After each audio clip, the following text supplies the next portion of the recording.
quite often people who want something for cheap won't come back a second, third, or fourth, or fifth time. I love this email as well. I really like the design of it. There's so many cool things happening here. Who should have a welcome email? Who?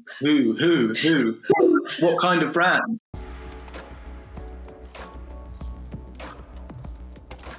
Hello, friends. Welcome to That's Actually Marketing, a video series all about best practices and actionable tips and tricks so you can optimize your marketing efforts. I'm Naj. He's Dom. In this series, we're diving into all things e-commerce email retention strategy. We'll discuss the strategies that the best of the best businesses are using and delve into the do's, don'ts, and absolutely must-haves. So in our first episode, it makes complete sense that we'll be talking about welcome emails, or as some people call them, onboarding emails. Let's get into it. All right, so let's set the scene here. Dom, have you been to Subway? Yes, about 5 years ago, I think. About 5 years ago. Did you have like a go-to sandwich? Yeah, I mean, it's been a long time since I've entered into one of them. But oh, how beautiful it was. Oh, yes, it's gorgeous times. So I think one of the great things about being on the internet and internet communities is that it's a great place to find out that a stranger's experiences are so specifically relatable. And so I found this when I came across this viral Reddit post, and basically user AC Blaze said, "I have very bad anxiety and would like to try Subway. Could someone give me a step-by-step of how to order a sandwich from there?" And it was so wholesome because Reddit really came through on how to order at Subway in a really helpful way, because this person obviously had bad anxiety and they needed help. Now, how does this relate to welcome emails? Well, a good welcome email sequence can play the part of a helpful friend to a brand new shopper at a store, especially if you have a complex product. So, Dom, what do you think about this? Would you agree with that? Yeah, I think especially with that Subway situation, that when there's so much going on, you don't really know what's what, especially if you've never come to a brand beforehand. And you want to know what kind of things they have, how best to put things together. Really dragging this analogy. Then I think it's a really important aspect to be able to help people step by step, hold their hand essentially when they first interact with a brand. Mm-hmm. Yeah, absolutely. I think that's the beauty of a welcome sequence. It's a great first impression. So let's get into it. Dom, what would you say are welcome sequences? Well, they're really a collection of messages, usually emails, when someone signs up to receive marketing communication from a brand, and they'll get 1 to 3 to 5 different emails introducing them to the brand, to the products, what they might get from them, why they're different from other brands, and a whole host of other bits and bobs that try and push a customer to take action, to interact with the brand, to maybe buy something from them. Yeah, absolutely. And I think that segues beautifully into why should people have welcome sequences? Mm-hmm. So you touched on customer engagement. So could you dive into that a little bit more? Yeah, I think it's really interesting because when you're at the stage, when a customer is at the stage where they're thinking about buying from a brand or probably purchasing from them, they've got so many other things going on. They're really busy, hectic in their day-to-day lives. They're distracted. If they're far down the customer journey, they're probably looking at other brands as well. So you're in amongst lots of competition. So you're really trying to grab someone's attention and say, we are the best brand for your problem. We can provide the best solution. We're better than everyone else. Mm-hmm. And that is where a welcome sequence can really come in. And it's about gradually nurturing someone, drip feeding them content and ideas about the brand. So they're so important. You see huge uplifts on people that don't have them compared to people that do. Yeah, I think that's what's really important, I think, in any interaction with a brand, is that your initial interactions with them should be really positive, and a great welcome email sequence is a way to do that. The other thing I wanted to touch on is that there's a really great opportunity in welcome sequences for progressive data profiling. And basically what this is that at first you might, to keep the barrier low in terms of getting people to sign up to your email list, you may only ask them for their email address. But then as time goes on with your welcome sequence, there's opportunities to ask people a bit more about themselves. So, what types of product categories are they interested in? Mm-hmm. And Dom, have you implemented anything like this in your work? Yeah, basically on 2 points, actually. So the first is when people, before they enter the flow in the opt-in, and you can create different questions around people's interests, their problems. So for instance, if you're a skincare brand, you might ask, are you struggling with dry skin, oily skin, et cetera, et cetera? And then you can begin to personalize the welcome flow around their answers. And that can work really well. It tends to work really well for brands that can really grab people in with their pain points, like skincare or health-related brands. So that's the first thing. And actually, you don't need to change a welcome sequence much for that to take effect. It could just be a different image for someone who's answered a different question, or a bit of a change in a header. And then as you go further down the welcome flow, gradually you can pick up new information from customers, ask some questions, and create an interactive email where people could just be clicking on certain options, so that you then update their profiles and can start splitting off automations depending on what they've chosen. Yeah, it can work really well. Yeah, exactly. And, so again, if you're like a clothing brand or something, and if you're specifically, let's say a sports brand, if you're specifically interested in running products, you don't necessarily want to be shown the entire offering. You're only going to be interested in that particular category. So a welcome sequence is a really good opportunity to try and suss that out and make sure that the customer experience is as great as possible. So thank you for clearing that up. So let's talk about common mistakes with welcome sequences. So Dom, what are your bugbears? What are your common things that people often do? Yeah, so it is a really oftenly badly formatted and thought out automation. The most common one is brands essentially come across as spam-like. So they repeat the sign-up offer, 10%, 20%, 30%, just over and over again.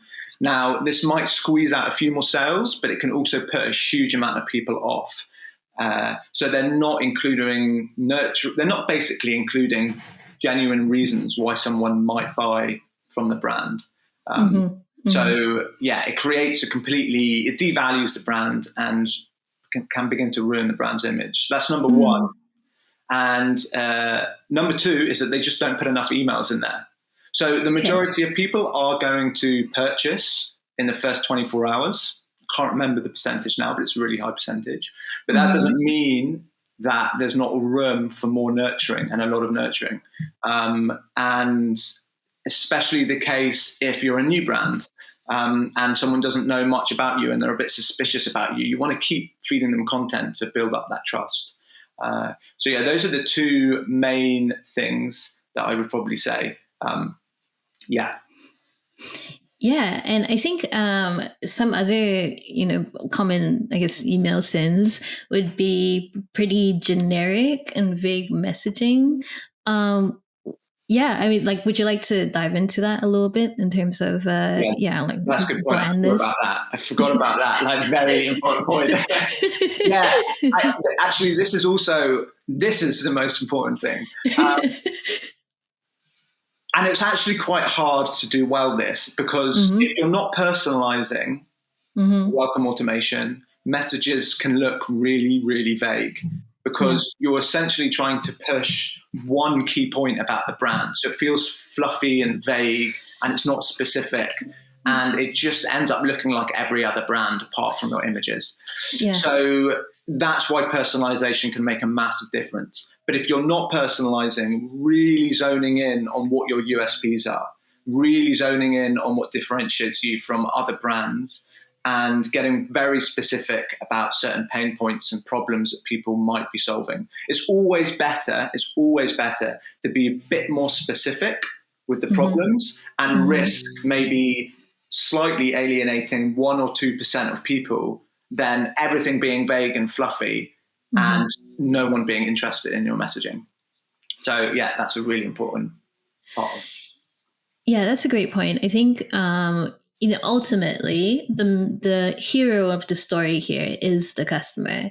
And the thing I always like to say is that in this story, in this dynamic, the customer is the Luke Skywalker, we're the Obi-Wan Kenobi as the marketers, and we're just giving them the tools to be living their lives, living out their hero's journey as best as possible. Yeah. I think that's a great point. And the copywriting and the messaging should reflect that, and that, we're here to help you do what you need to do and solve your problems.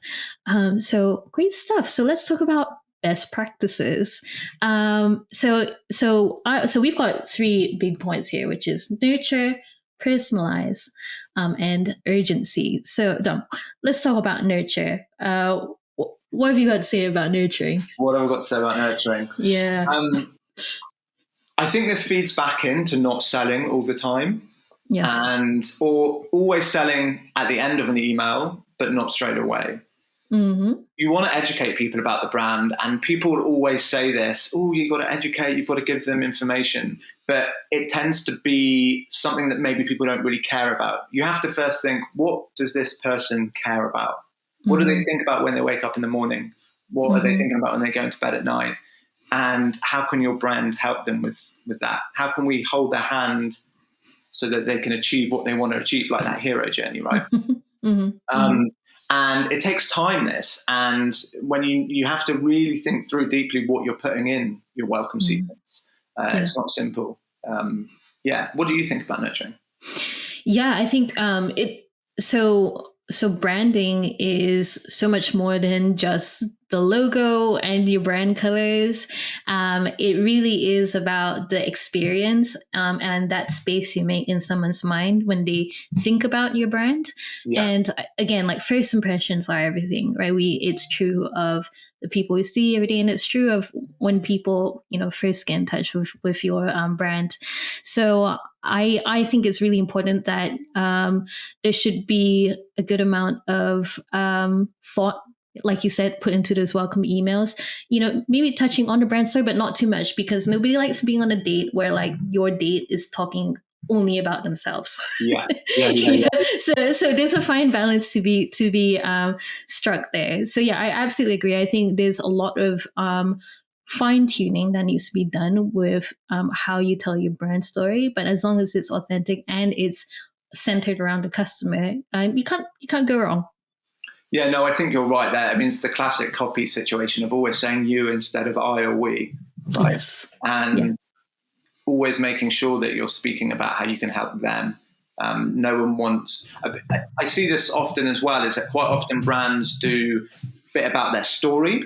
So they talk about their story and themselves, but they don't really write it or design it in a way which is about, why would this person want to actually hear about our story as a brand? I think we've spoken about this before. Like, if you're a mattress company and you're just telling someone about how you made mattresses 30, 40 years ago, and people won't necessarily care too much about that. But if you can start then linking in, okay, this means that our mattresses are really comfy and the best mattresses out there, and this is why, then it makes a lot of sense.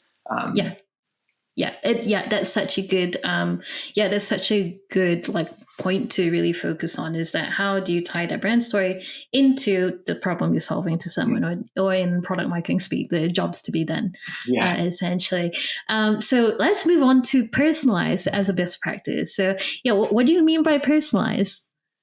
Pretty kind of similar to what we were speaking about before, but it's then working out how to personalize your welcome sequence around what people have done, whether they've answered certain questions, it's specifically around that, I think, is that when your opt-in message, when they've answered a specific question, then you begin to create emails that tie in directly to their answers. A little bit like what you were saying about not wanting to receive certain emails if they're not interested in those products. And the big problem about this, and I think what a lot of smaller brands maybe don't quite always do, it's about ROI, right? So you've got to work out, is this worth it?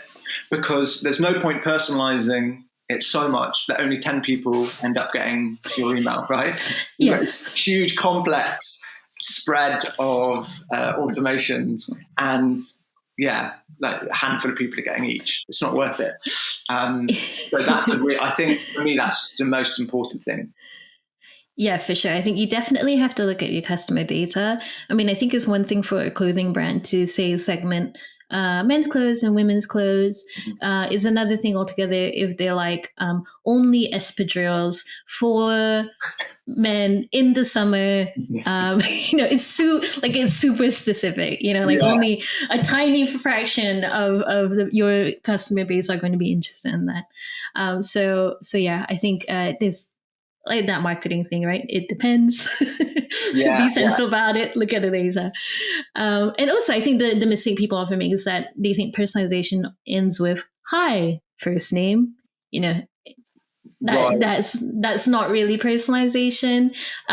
It is personalization in name. That's a merge tag. When we're talking about personalized, it's like how can you make the experience like frictionless and easy and relevant to the customer.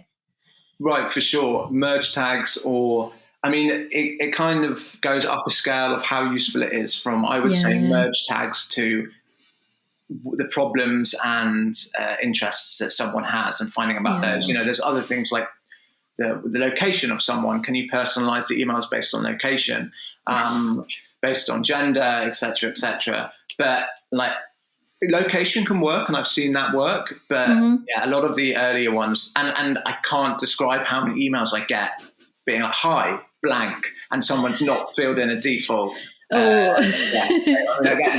Especially from really important messages who are from the CEO. Hello, valued customer. Exactly. Oh, okay. Well, that brings us to our last best practice, which is urgency. So, let's get into urgency. What do we mean by this?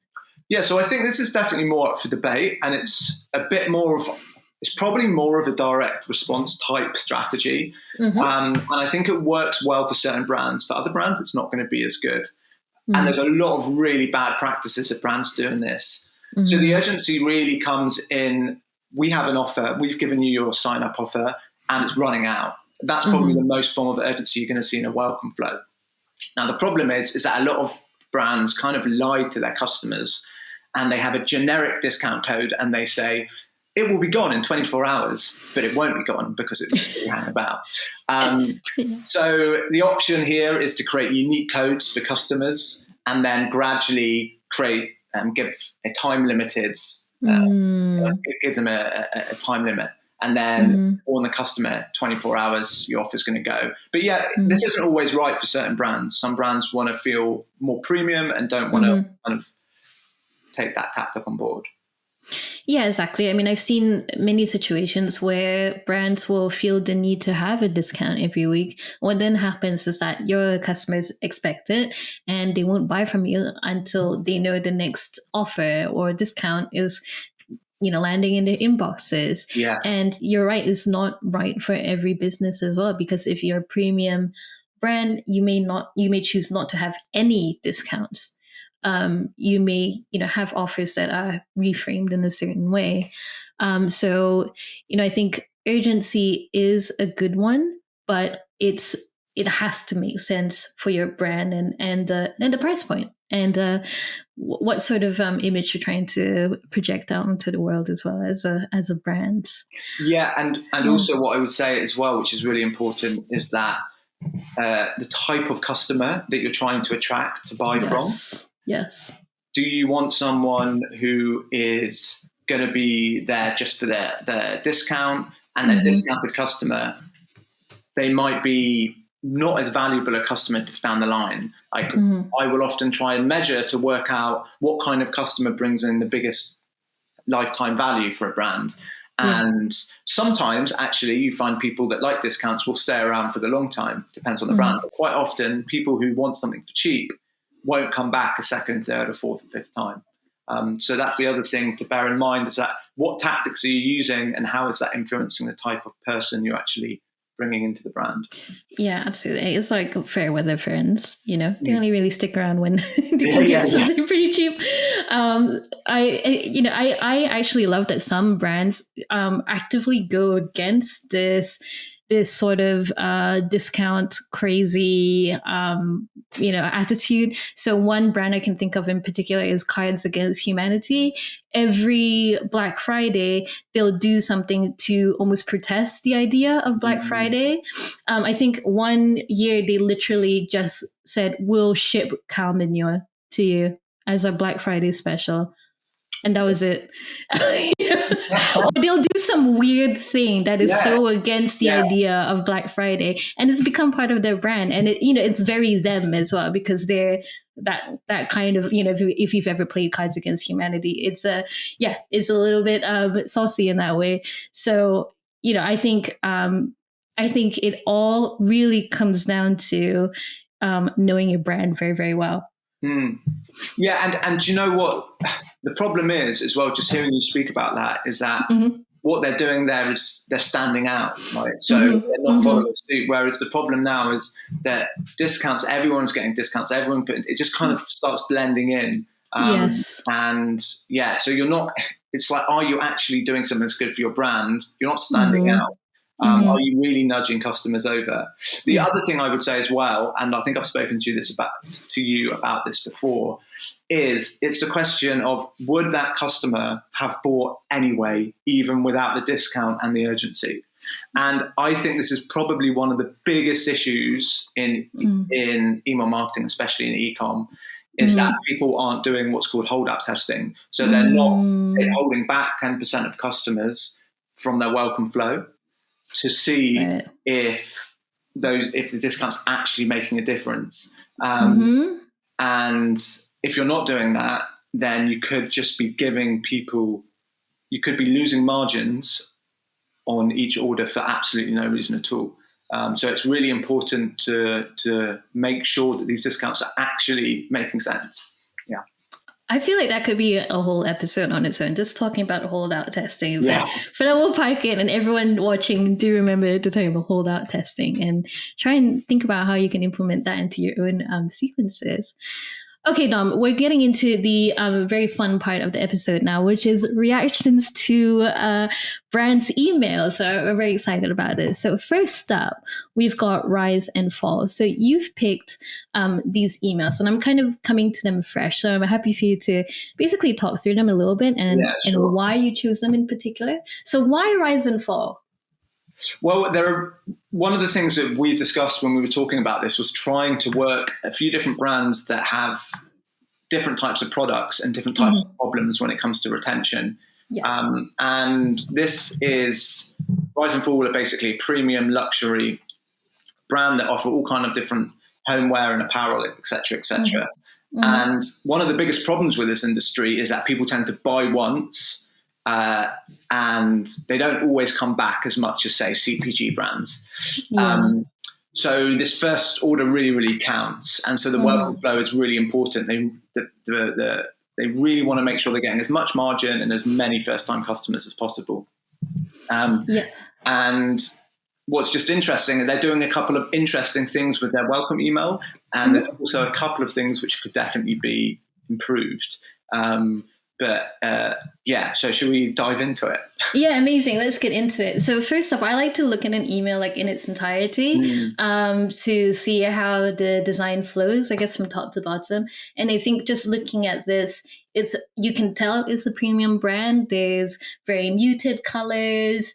There's little things like there's loads of white space around the images, which usually says like polished and premium in design. And it's a fairly short email. If you were to take the images out, it's pretty short. It only looks long because of like the lovely big images, which I think are key when it comes to a welcome email, and you're kind of getting people introduced to your brand and your products because you want to see like the full glory of your products right up front. So yeah, let's zoom in then in that case. So let's zoom straight in. So let's go right up to the top here. So immediately I can kind of see up here there is get £10 off your first order. Use the unique code. Right. Any comments about that? Yeah, I think this is good practice, I think. So this is what I was talking about before in terms of having a unique code means that you can then actually create urgency down the line. You can say it's coming, time's running out. It's also good because basically when people sign up, the majority of people, if you're not revealing your discount code on the site, the majority of people will be coming to the email just for that. So you just need to give it to them straight away. You don't want to mess about here. It's not a point of, it's actually what I see a lot of brands doing is that they'll put their code like 3 paragraphs deep and just want to give it to people straight away. Yeah. So I like that. I think that's a really strong start to the email. Yeah, that placement says to me that it is going to show up in the preview text as well as the email, most likely, if they haven't put anything in. I think my only beef with it is that I wish it was more obvious, because I've worked in a couple of e-commerce situations before, and the amount of people that would say, I can't see my code, it's you do want to try and make that code as obvious as possible. What do you think about that? Yeah, it's definitely on the small side. It feels like, I mean, we can give them the benefit of the doubt and say it was deliberate. But it kind of looks sleek, because it's not got part of the thing as well is that we'll see later down the email is that it's not live text. So maybe they wanted to keep this bit small because there is live text in it. So they didn't want to make it seem too out of place. But yeah, I mean, that's giving them the benefit of the doubt perhaps too much. Yeah. I think it needs to be bigger because it's probably the most important part of this first email. Yeah. Yeah, for sure. I mean, I would almost be as obvious as making this header image. Hey, so-and-so, here's, welcome to Rise&Fall. Here's your code. Like, make it super obvious. That's usually what my choice would be. Just also thinking about, like, what is the objective of this email? If you're trying to get that all important, like, first conversion, get that code in there. That's probably why people signed up to the email list in the first place. It's certainly why I do. That's my toxic trait. So let's scroll down. So we've got a very big header image, and I imagine this takes up a lot of space on mobile. Yeah. Which isn't the worst thing in the world, but I think having a think about like that real estate on like mobile and how efficiently you're using it, I think is really key. We've got 4 reasons to try a fitted sheet.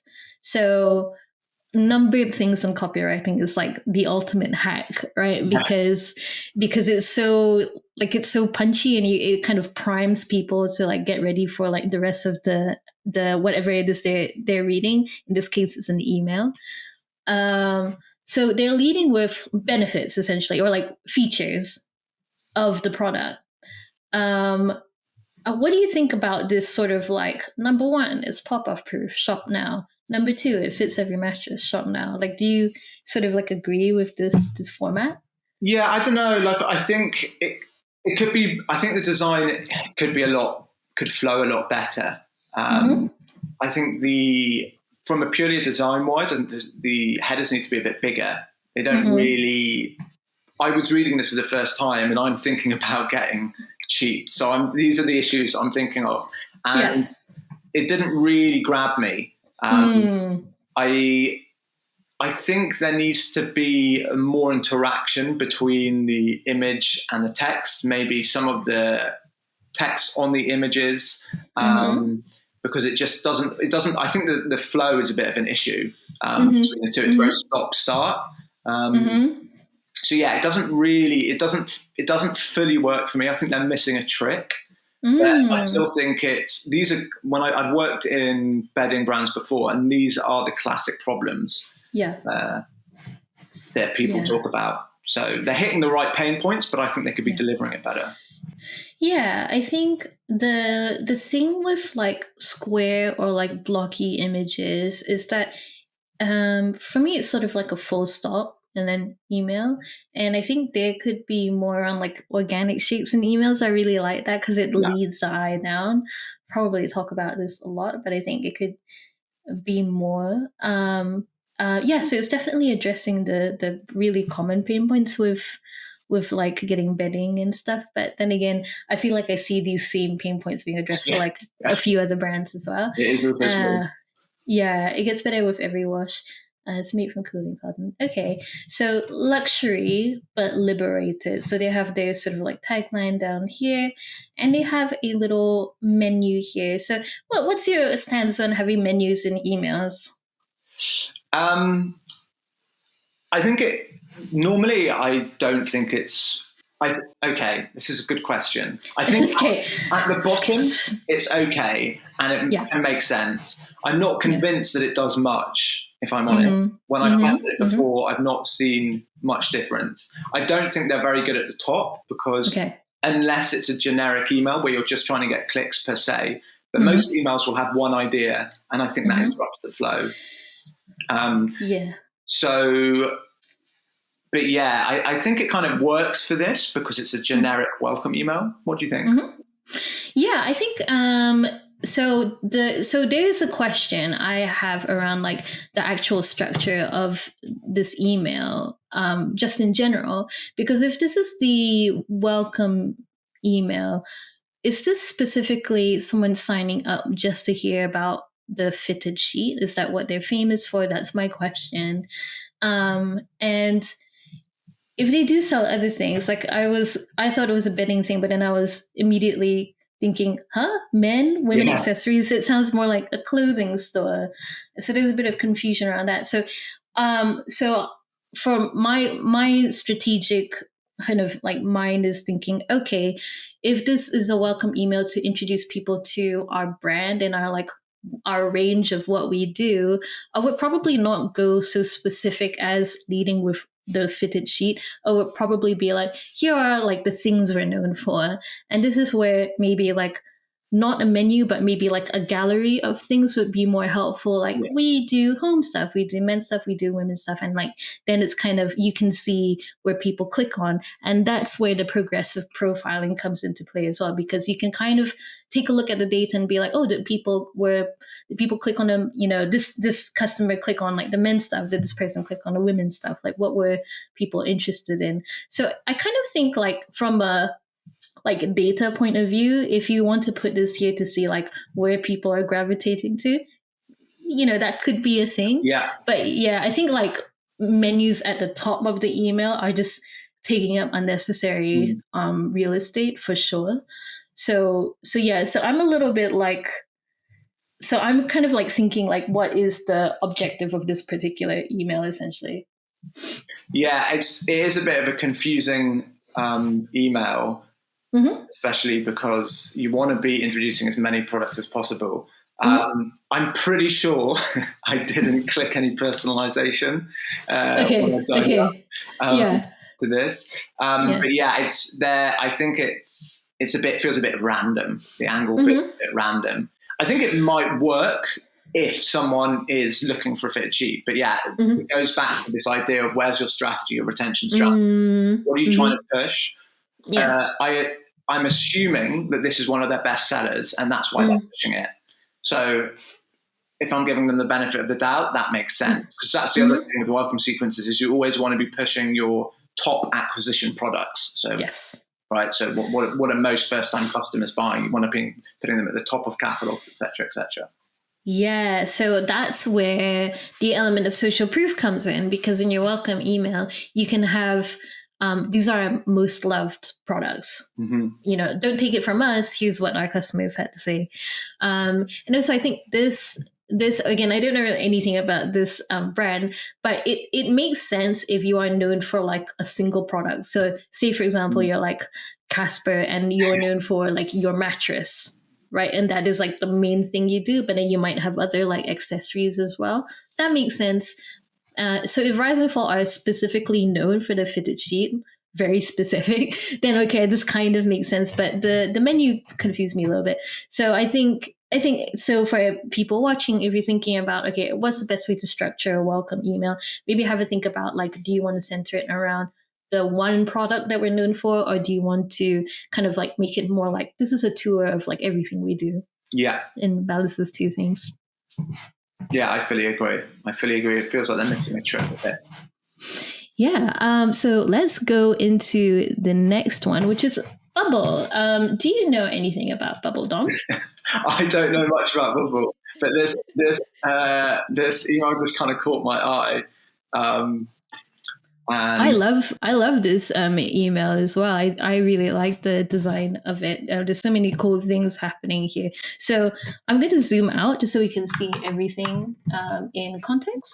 So we can see it's another like long email, but again, I think that's pretty normal for welcome emails. We've got like these big images, and one hot tip I like to give people is that when you zoom out of your email design and the CTAs are the things that are sticking out, you've nailed it, because the CTAs should be the most important thing in the email. What do you think? Yeah, 100%. Yeah. Way too often you see CTAs that kind of blend into something, and yes. Especially because people are scanning, aren't they? People are scanning, they're scrolling really quickly. Oh yeah, I mean, this is like the post like Reels, TikTok, Shorts age. People are just scrolling through, and so you want to make sure that your CTA is the thing that like really pops out to people. So I think that's like a really great design element I've seen here. And yeah, let's zoom in and let's see what we can see. So. So immediately I had a question about what is Bubble, and they've answered that question. We're a health food marketplace that believes in the power of ingredient transparency and responsible sourcing. Well done. This is the kind of copy that you do want to see in a welcome email. Like, just immediately state like who you are as a brand. Yeah, I think so. I mean, and then because I think the first thing you look at here is kind of the image. And you're like, okay, you're suddenly struck by all these things. You're like, what is this? And then you go down to the copy and it explains it. And then you kind of bounce back to the image after you've read the copy. So it's this kind of like natural progression of what you look at first, second, and third. And yeah, it works really, really well here. I think that's a really good point, because a lot of people don't just succinctly say reiterate what they do. I mean, people might already have an idea because they've signed up, but it's just reiterating it. Sometimes that's the simplest and best thing to do. Yeah, it's like that all important step of like just saying your name and shaking someone's hand and that basic stuff before you get into the like childhood trauma stuff. You know what I mean? So like so another great thing here which I like is the code is really obvious. It's like immediately the first thing you see. It doesn't look like it's a unique code, but some brands are, I guess, restricted by the tech they have to hand as well. Yeah, and I also like that offer there as well. $10 off $60 because I love these kind of offers because they're great for margins rather than just 10-20% off, and and it encourages higher average order value, so that's really great. And then also what they're doing underneath is just reiterating why someone should click on that shop now with the free shipping and no code needed. It's like, this is really simple. There's not going to be any extra costs like last minute at checkout. So I think it's really good to just reiterate that straight away. Yeah, 100%. And I think it's such a great point that you brought up about the offer, because with this brand you don't want someone just buying like a bottle of hot sauce for like 10% off, and then that's the only thing that they ever bought from you. Like, you do want to try and make sure that they get maybe a range of stuff and they can really like get the full experience as well. So yeah. But you know what, actually, I think this is a really important point for CPG brands, because I have been around quite a lot of CPG brands that are really struggling for that very reason. Okay. average order value is really small. And when you include things like shipping and you include how much margin they're actually making on each product, and it's actually tiny, and then you go back into their COGS and you start realizing they're making hardly any money on each order. And that's pretty, and I've seen a couple of brands in the past basically almost have to kind of stop trading because they just can't work out a way to increase this average order value. So it's so important to do everything you can when you've got low cost items to bundle things together. 100%. So I love this as well. This is like very clear about who Bubble are as a brand, what they stand for, what they won't stand for. Ingredients Bubble allows, ingredients Bubble never allows. And this is a great thing about like positioning and messaging, right? You're really talking, you're really planting your flag about like, this is the stuff that we will do and this is stuff that we won't do, which is great. What do you think about this segment of this email? Yeah, I love this. I think it's really good. It would be nice if, I think they could maybe take out a couple of things and increase the size of the text. Especially, I think they could just make it maybe a bit bigger. It's quite busy, but other than that, I think it's good. And it's the perfect section thing, right? You make your offer in the first section, and the second section tells you more about the brand and the ingredient. So you're just like loading up the information. But a lot of brands, what they end up kind of doing is putting this in the first section or bits of this in the first section. So then people get kind of like the original offer gets diluted and doesn't have as much impact. So the layering of the email is really good here, I think. Yeah, that's a good point as well. Like if someone, for whatever reason, they're just not convinced in like this first segment, you have another go at convincing them of like what's so great about a brand. And this is why I think it's so important to have like multiple CTAs, even though it might look repetitive. You're actually allowing for several chances for you to persuade someone.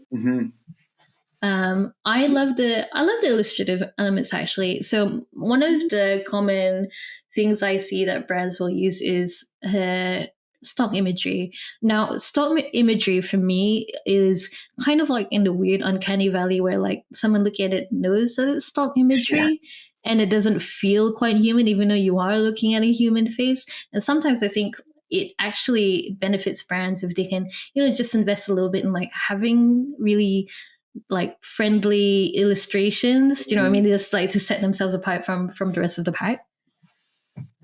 Yeah, I think it can make quite a big difference, actually. It kind of gives an email that extra je ne sais quoi. Oh, yes, the je ne sais quoi.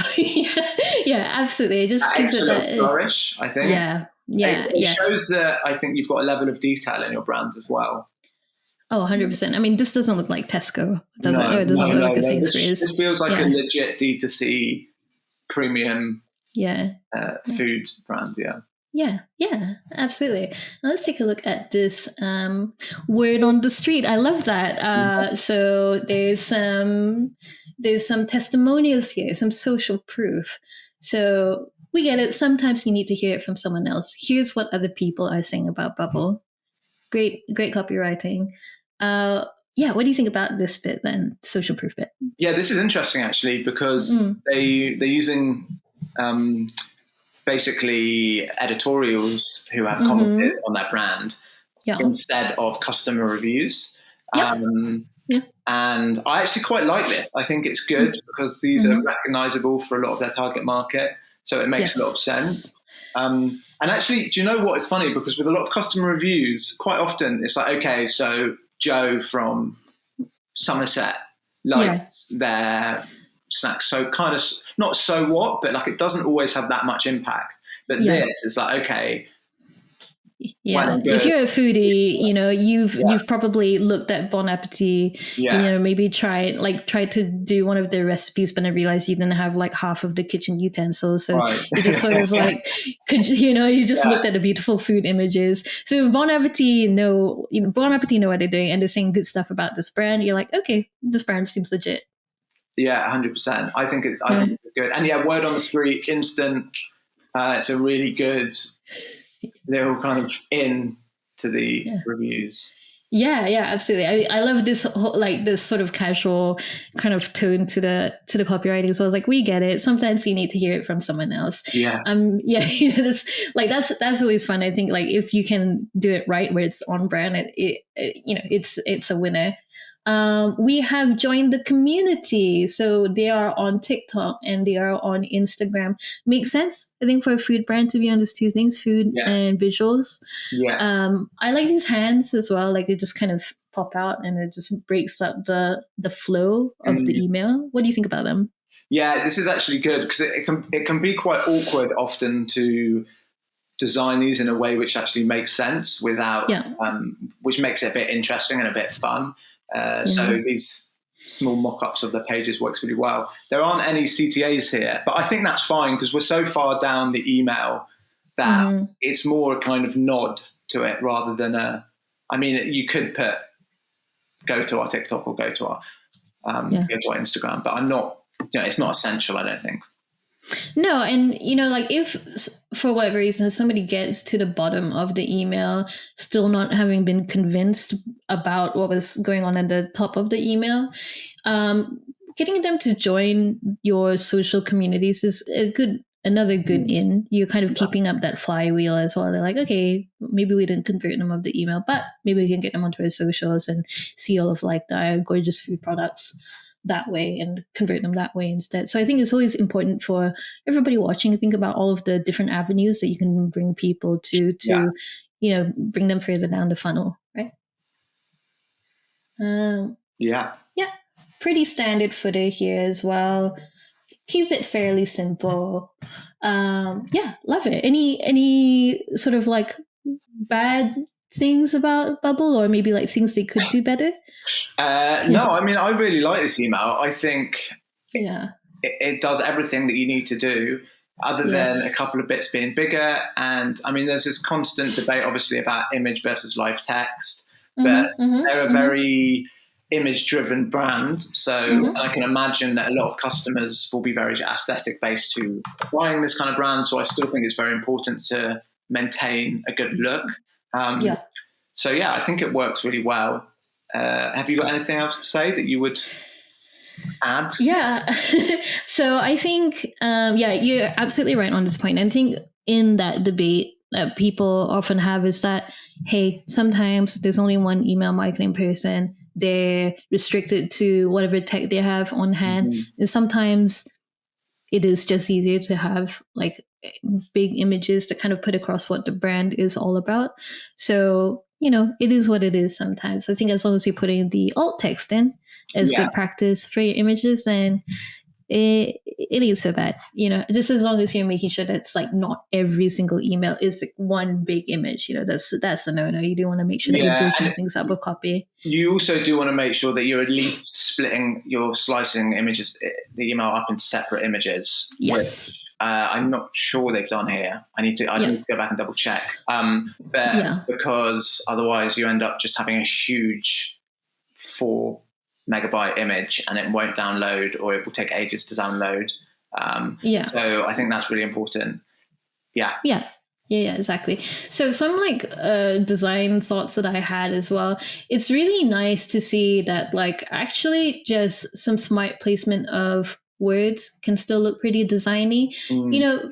People at home, if you're like not necessarily that super design oriented, just put more space in wherever you don't think there should be space. Just put more space in it. This makes things look so much nicer.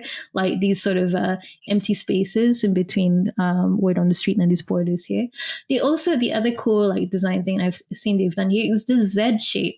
So the Z shape in design is a classic. You see it a lot in print design, but it also applies to things like this where we're used to seeing things in the left to right. And so I've used it in header images before where, so this is more of like a everything center, which is fine, but you might want to have like your logo at the top left and then something important at the top right and then something in the bottom left and then maybe a CTA in the bottom right. So have a think about how you can use a Z shape as well to like break up your email designs. Yeah, no, I think that's a really good point. It can, especially at the end there, I think it works really well. I Yeah, think it if it breaks the was, pattern, doesn't yeah, it it? breaks the pattern. If Yeah. it was just another centered thing, then it might not kind of be, it might be forgotten about. You know what I mean? Exactly. And I think that's like the kind of like the worst thing about emails is that like sometimes you put so much work into an email and then you might realize like, oh, actually it's all kind of turning into wallpaper because we're using like the exact same sort of Yeah, like designs. You want to break the pattern a little bit. yeah, for sure. Okay, so let's take a look at Help for Heroes. Mm. Help for Heroes. So Dom, I'd love to hear why you chose this particular one, and I can go into it a little bit I think as this is well. more your thing because you were saying that we wanted a non-profit, which I think is great. Yeah. And do you know, I mean, I'll let you dive into it, but I think what's really interesting is that overall retention strategy tactics are just completely different for non-profit. They'll have a code of conduct they want to adhere to, and the levers that they're pulling on in terms of people's emotions will be completely different. So it's an interesting sector to focus on. So what do you think about this? So full disclosure. So I designed this email because I used to work at Help for Heroes and I was their digital marketing executive, specifically on email and PPC. So Help for Heroes has a shop and they also have their kind of like their fundraising arm as well. So this is an e-commerce email, but what's different about it is that it is for a charity. And so some behind the scenes stuff. So this was designed in .digital. .digital is very modular. So I was able to do a lot more with the design than I could do with, say, like something like MailChimp. So that's why you might see some funky stuff here, which we can get into. But yeah, you're absolutely right. There's so much more considerations for a nonprofit. Like there's so certainly from what I remember, any copy had to be signed off. There was a lot of kind of, well deserved as well, sort of red tape around like what the messaging was at all times. So you wanted to make sure that it was all very on brand, and we didn't see anything that might have been, maybe a little bit off color, or maybe it would have harmed the brand in any way. So yeah, let's get into it. So what kind of stuck out for you for this email in particular? And also like feel free to like really dive into it. I didn't feel bad because I'm the one that designed it. Maybe I shouldn't reveal that. I'd never do that. Yeah, I mean the hand is really good, and the fists work really well, and they split things up really well. So I mean that's the thing that you're first drawn to, and like you said, there's lots of space. I think the header works as well, and he smiles as the person, right? Because this is from Really Good Emails, I think. So it's nice to have that personalization, and it's just a small thing. It's really nice, and you've got nice live text there as well. I think this is the thing which is something people struggle with, and why they often do image-based emails is that in order to create an email with live text that looks good, you need to have quite specific things in place. Like for instance, this, right? Like you need an image with a background, which can then be graded with a gradient that can go into another color. These kind of things. Yes. So it's all these like tiny little things that you need in order to be able to do it. So it works really well. I also like how you have some CTAs and links in the paragraph as well. I think that adds to it, and it goes really well with the flow before you get to the shop. So that's just on the first section. And then I also, again, like how what you've done is you've put free standard P&P on orders over 40 just under the CTA. I think that kind of thing is so important. It can make a big difference to click rates. Yeah, for sure. What was really interesting about this email is that I'd worked as a marketing manager at an e-commerce company before, and I was able to take those lessons and apply them to the emails I designed for, or at least help design for the Help for Heroes shop. And and this was definitely like a big one, right? Like just making sure that if you do have free shipping, you want to make it front and center. And yeah, you absolutely picked out like the little hack that I used in this, which was I used an image with a flat background and it kind of like use a gradient, and everything here is live text, everything here is also live text. And that's just a great tip for anyone, you know, if you want to basically have emails that look like this where they are blended and look part of the email, take pictures that have a flat color background, or you know, you can use like remove background, sort of like AI stuff that's easily available now, and you know, just replace the background with like a flat color as well. You can do that too. But yeah, so this was a way to make sure that we had someone's first name right up top here. Yeah, I mean that's it. That's the way to do it, right? It can be quite tough to do that because not every image is going to be like this. But it can make a big difference. Yeah. I remember we picked this image because it was just this feeling of like, yes, you're part of the team. Well done. You know, it's a very like, it was very positive, and it was very on brand with like the Helpful Heroes brand for sure. Let's go down a little bit. Okay. So there's already some things I feel like I would have done differently. I hate looking at old work, you know, because you're like, oh my God. But okay, let's get into what you think here. I think it's nice. I think it's always good to put bestsellers there because people are like, oh, this is what other people are buying. So it's a subtle way of getting people to click. And it's just simple, right? So you're not overcomplicating it. And I think this is what's really important about the first welcome email is that people just don't overcomplicate it too much.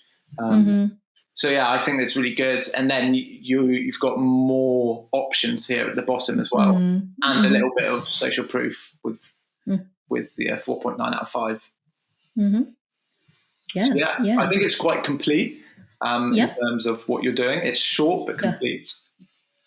Yeah, I think it was important to put front and center that we did have collections that were designed by the heroes or you know, the wounded veterans, and so that's why we really made sure that we put it you know, in this sort of top bit here.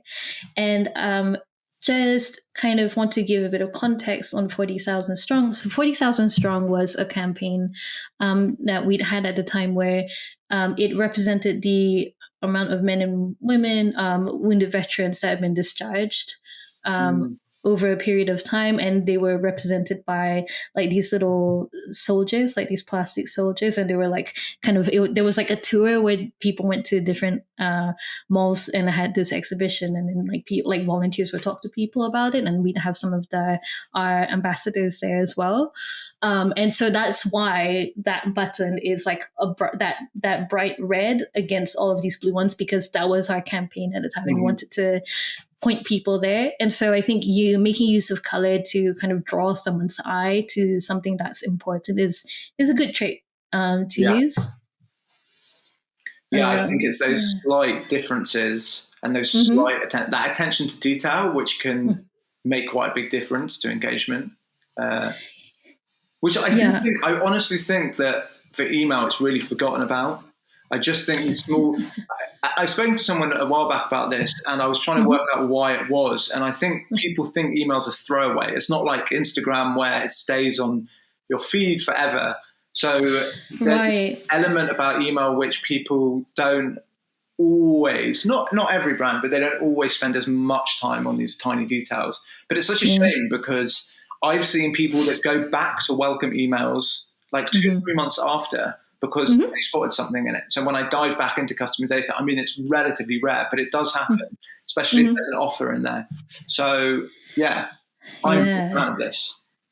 It's interesting. I think there's always there's like an ephemeral nature to email. You're kind of like blowing my mind right now, but you're absolutely right. It's almost like, because it's like people think of it as the thing that like you might see it once, you might interact with it once and like get rid of it immediately. Maybe there's just not as much put into it, but it is so important because, as you can see from all of the examples we dove into today, it's just a really great way to introduce people to your brand and like make a good first impression.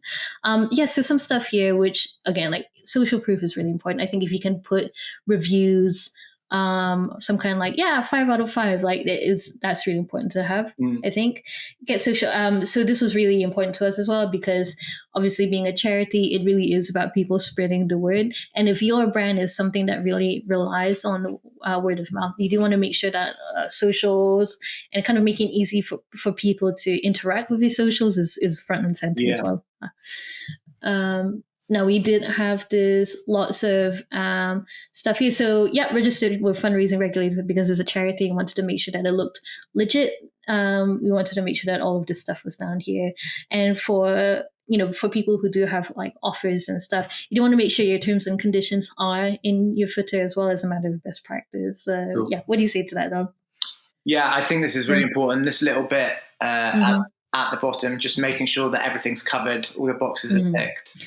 And I think it's an important element of emails. Sometimes you go on brands and this bit is absolutely massive, especially if you have to be compliant to certain things. Yes. Like another email. But it's part and parcel of it. It's part and parcel of it. This, like you say, there's a level of compliance that people need to adhere to. So the thing that isn't often talked about too much is you are receiving this email because you opted in at our website via sign-up card at Help for Heroes occasion or purchase products from our online shop.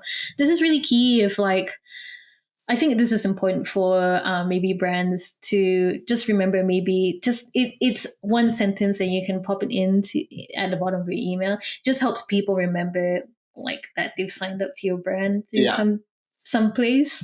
Because I used to, again, from my experience, we'd had people being like, I didn't sign up for this email. And it's like, well, there was literally no other way for us to send you this email in the first place. And it does help when you do have like just that little thing at the bottom there. This is maybe where you would have signed up. People you forget, don't you? Because we spend so long online that we forget what we've actually done. So listen, I can't remember what I did yesterday, So relatable. So that brings us to the end of reacting to emails. So let's talk about it. What were some similarities that we saw throughout the emails? I think what we saw, especially the last two, was really strong introductions to the brand and what you do and why you do it. And I think that's really great. I think we saw some really clear offers. Yes. And we saw some really good ways that people are backing up those offers with free shipping, et cetera, et cetera. Absolutely. And we also saw attention to detail, which was really good to see. Yeah, for sure. I think, I think some similarities are, like big images as a trend in welcome emails, and that makes sense as well, because you kind of want to remind people like why they signed up. Big, beautiful image. And we saw some great, really punchy copywriting. Some copywriting that could have been a bit better as well. But overall, I think, these were pretty good, solid examples of how different verticals, I guess, are approaching the welcome emails.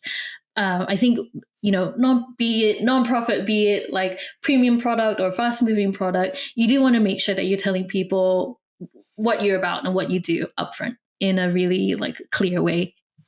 Yeah, I think so. I also think it's important to like the slight differences between the two. I definitely seen Rise&Fall. I've had quite a few emails from them and they've got a longer kind of sequence. And I think depending on the cost of your item and the length of purchasing decision, the type of welcome series is going to be different between the different sectors and the different verticals. And that's definitely the case. So, I've seen some brands where the buying decision is going to be long because Rise&Fall, some of their products are quite expensive. They're over, I think probably over 100 quid, 150 quid. I mean, don't buy. But people, not everyone's going to buy that on impulse. But whereas with Bubble, there's cheaper options, right? So you don't necessarily need a massive flow. That's a great point as well to think about. How differently you would structure your email based off the positioning of your product and what problem it's trying to solve. Yeah. Because we saw for Help for Heroes, there was a lot of kind of storytelling up top. But you don't really need that so much for like a food product, right? Like, you just need to see the food and be like, I'm quite hungry and that looks nice. Yeah, take me there. I do think this is the biggest problem with like templated stuff, because every brand, it's not even every sector needs something. It's every brand. Like if you're a massive brand in a certain sector, you don't need to necessarily give your story. I mean, you might do, which is great, but people might already know who you are. It's not as important, but if you're a really fresh new brand, people don't really trust you. They want to know who your founders are. Then it's really cool. So yeah, I think it's very important to be very specific with brands, products, and customers. Yeah. Just remember, what's in it for me? That's what the customer is there for. Yeah. What's in it for me? That's all they care about, and for good reason. Otherwise, you wouldn't be interacting with you otherwise. All right. Well, let's have a little thing. What are our main takeaways? What's the difference between a good and a great welcome sequence? That's a good point. I actually think it's around that. I think it's a lot of good ones I see. They have the components in place. They have a bit about the brand. They have a bit about the products. It looks okay, but it doesn't quite reach the customer enough. It doesn't really pull on their heartstrings. It doesn't really reel them in. Yes. And it feels as if they've looked at their competitors and think, this is what my competitors are doing with their emails. I'm going to kind of do that as well. Got you. Products. So I think the best ones for me, I mean, it sounds a bit generic, but the best ones are really focusing on their customers, their brand, their customers. That's one of the big takeaways that I would say. Yeah, for sure. I think the stuff that really separates the good and great welcome sequences is that strategy.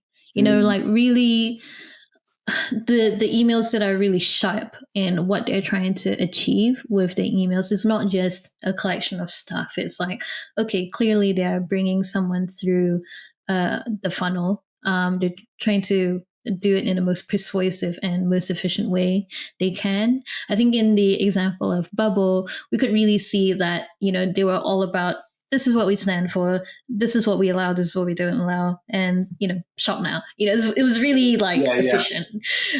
So I think, that attention to detail and, even things like making sure that your design really reflects your brand as well is super important too. Yeah, exactly. And I think that comes down with the attention to detail and making sure everything's aligned and in place. But there's lots of opportunity with this automation and this flow to step it up another level for a lot of brands. So yeah, absolutely. So I'm probably going to ask a silly question here, but who should have a welcome email? Who? What kind of brand?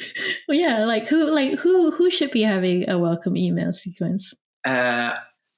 I think every brand, everyone who gets something signed up, I think everyone should. Yeah, I'd argue everyone should have a welcome sequence, but maybe the question is, how long should your welcome email sequence be? So what do you think about that? So that was the question I would get asked a lot. How long do you think welcome sequences should be? Yeah, do you know what? It's a very tough one. And people will, I get it. Some people say so this is the two things that I've seen. Some people say it's pointless having a long one because 95% of people buy within the first 24 hours. It's not quite that stat, but it's a lot of people buy within the first 24 hours. And then other people say, I'm still getting good results 10 emails down the line, and it's worth building those out. Yes. But I think that can work if you're ramping up offers and you've got a very discount-heavy brand and you're really using scarcity and urgency and these kind of slightly classic direct response tactics. But my experience is that if you're not putting those things in place, once you get to the fifth email, you might still be getting high engagement, but you're not going to get massive conversions. I don't think it's harmful for a brand, and you will pick up a few extra sales. But it doesn't always have a massive impact. Yeah, for sure. It's so dependent on, oh, that's the annoying marketers thing, right? Yeah, Like it depends. yeah. But it is so dependent on the context of your brand, your product category, your product. Mhm. One thing I would try and like stick to is a 3 email structure. If people really stuck and it became a thing where like stakeholders were like arguing over each other and like nobody could make a decision, I would have like a kind of a template thing, and then you can iterate upon it, which was this is what we do, email 1. This is why we do it, email 2, and this is how you can, purchase a product or get involved in some way. And then from there, you can kind of like take a look at those emails over time and see, is it working for us? Do we want to do something different? Do we want to shorten the sequence? Yeah, Because I think perfect is often the enemy of done. And sometimes you yeah. just need to get things done. So that's my hot tip. If you're like really stuck on like how long your welcome sequence could be, try this 3 email structure of like, this is what we do, this is why we do it, and this is how you can get stuff done. Yeah, What do you think about that? I know 100%. And I think if you're still seeing high conversions in your third email, build out another 2, right? Because then you know that it's worth building out more, because people are still deciding, even after, say, I don't know, a week, that they want to purchase. So you know what? I think that ties into something a bit broader, which is start with the basic blocks in the first month if you're building something out. Put things in place, don't overcomplicate it, and then you can test and build out other parts of other flows, because then at least you have data you can compare to. But yeah, I've seen some people want to go really complex straight away and like huge sequences, and there's a big chance you'll just be wasting all your resources. You know what I mean? You'll be spending all this time and money on something, and nothing will come from it. You don't need to do that. You can just be a little bit more cautious, I think. Yeah, for sure. I think ultimately, and this might be a controversial opinion, do chime in if it is, but I feel that the best benchmarks are your own 100%. over a while. I think it's all well and good looking at email stats online, and they can be useful, but ultimately there's so many variables between every company that you just need to just sometimes get something running and then just iterate and test. So yes. Any other main takeaways that we saw from today's welcome sequences? Wow. Any others? I think we've covered quite a lot. I think one of the main things that I would say to brands is that it's worth spending the time and not rushing your strategy. Because I think what we can see, especially with the last 2 emails, is that they've obviously taken their time thinking, what are we going to include in each section? And most of the welcome emails I get do not include that. They don't think about what we're trying to achieve here with our email. What all the business goals are we trying to get people? Are we trying to increase our social count? Are we trying to nurture people? Are we trying to get more first-time customers in the first few days? Are we trying to lengthen that, or do we need to lengthen that for the first 2 weeks? It feels very random, the approach. So I think that's the main takeaway is just take an extra week on your strategy. Yeah, exactly. I think just that little extra attention to something that is going to be the first touch point for your customer is going to be super worth it. Okay, so unfortunately, we've come to the end of this episode. It's gone by pretty quickly. So we've talked about how to create welcome emails that feel like you're rolling out the red carpet for your audience. Now, if you want to keep your audience coming back time and again, you'll want to stay tuned for our next episode all about retargeting emails. But for now, we're going to say bye. Bye. Bye. Bye.